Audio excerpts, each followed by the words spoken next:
तो नमस्कार मेरे प्यारे दोस्तों, मैं आप लोगों के समक्ष आज जिस संदर्भ में बात करने के लिए आया हूँ वो है हमारा कल्चर, हमारा इतिहास, जो हमारी परंपराएं, हमारी बोलचाल, हमारा परिधान जो दिन प्रतिदिन बदलती जा रही है और हमारे जो परंपरा का कभी हिस्सा भी नहीं रहे हैं, उन चीज़ों को हम आज अपनाते आ रहे हैं। इस विषय को लेकर मैं आप लोगों के साथ एक बात करना चाहता हूँ, आप लोगों से एक क्वेश्चन करना चाहता हूँ। क्या हमें अपने परंपरा, हमारी संस्कृति पर गर्व करना चाहिए या अफसोस?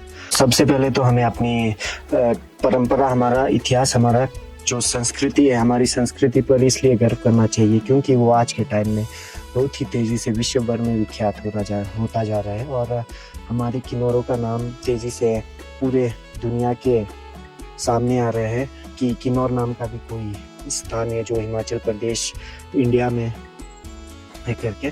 तो जैसे कि एक एग्जाम्पल के तौर पर आप रौलानी फेस्टिवल देख सकते हैं जो बड़ी तेज़ी से विश्व भर में विख्यात होता जा रहा है। तो इस बात पर हमें गर्व करना चाहिए और हमें अफसोस इस बात पर करना चाहिए क्योंकि दोस्तों, अफसोस मैं इसलिए कह रहा हूँ क्योंकि आप देख सकते हैं कि आजकल के जो किन्नौरी गाने हैं उनमें किन्नौरी बोली बहुत कम यूज़ होती है। किन्नौरी बोली के नाम पे हिंदी, इंग्लिश कुछ भी मिक्स करके किन्नौरी गाने के नाम पे उसको टैग दिया जाता है और पब्लिश किया जाता है। क्योंकि मैं एक खुद किन्नौरी लिरिसिस्ट हूँ, तो मैं किन्नौरी एक गीतकार होने के नाते मुझे पता है कि मैं खुद भी क्या काम करता हूँ। मैं इस बात से अछूता नहीं हूँ कि मैंने भी इस तरह के गाने नहीं लिखे।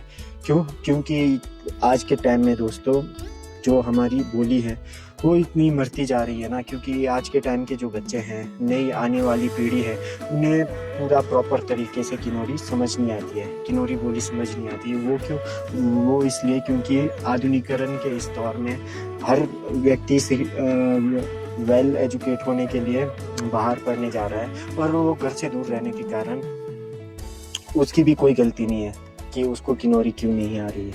तो उस पे नेचर में ही वो चीज़ अब शामिल नहीं होगी तो उसको पता कैसा लगेगा कि हाँ, जैसे कि हम यहाँ पर बैठे, चलो हम तो बचपन से इधर ही है, फिर भी हमें बोली बात करना आता है। वो इसलिए क्योंकि हम बचपन से किन्नौर के इस माहौल में रहे हैं। अब जैसा हमें बाहर पढ़ा होता कहीं दिल्ली, चंडीगढ़ में, तो वहाँ पर तो मेरा नेचर भी वैसा हो चुका होता है, मुझे भी समझ नहीं आती किन्नौरी। और उसके बाद में फिर भी अपने इतिहास को देखते, अपनी परंपरा, अपने कल्चर को देख के मुझे फिर भी एक प्यार होता है क्योंकि मैं किन्नौर का निवासी हूँ। इसीलिए तो दोस्तों, जब आप घर से बाहर होते हो तो तब आपको अपने कल्चर से थोड़ा लगाव होने लगता है, बट आप सीखने की कोशिश कर रहे हो पर सीख नहीं पा रहे हो। एकदम से तो होगा नहीं वो चीज़, इसलिए मैंने कहा कि मुझे अफसोस करना चाहिए। एक और उदाहरण मैं आप लोगों को, आजकल के जो किन्नौरी विवाह समारोह है, ठीक है, हमारी संस्कृति का जो हिस्सा नहीं रहे, हल्दी मेहंदी सेरेमनी जिसे हम अपनाते जा रहे हैं,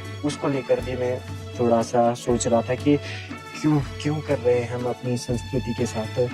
बट देखा देखी में हम एक दूसरे को देखा देखी में ये चीज़ अपनाते जा रहे हैं।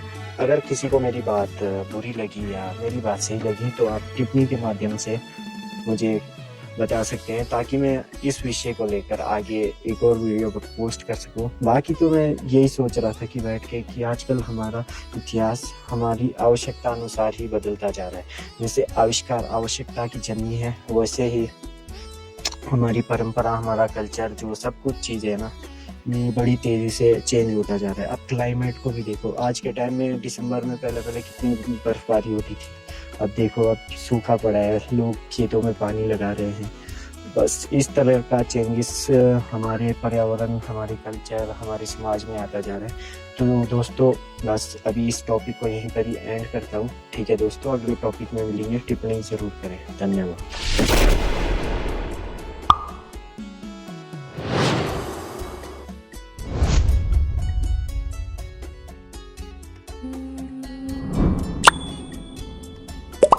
Thanks for watching.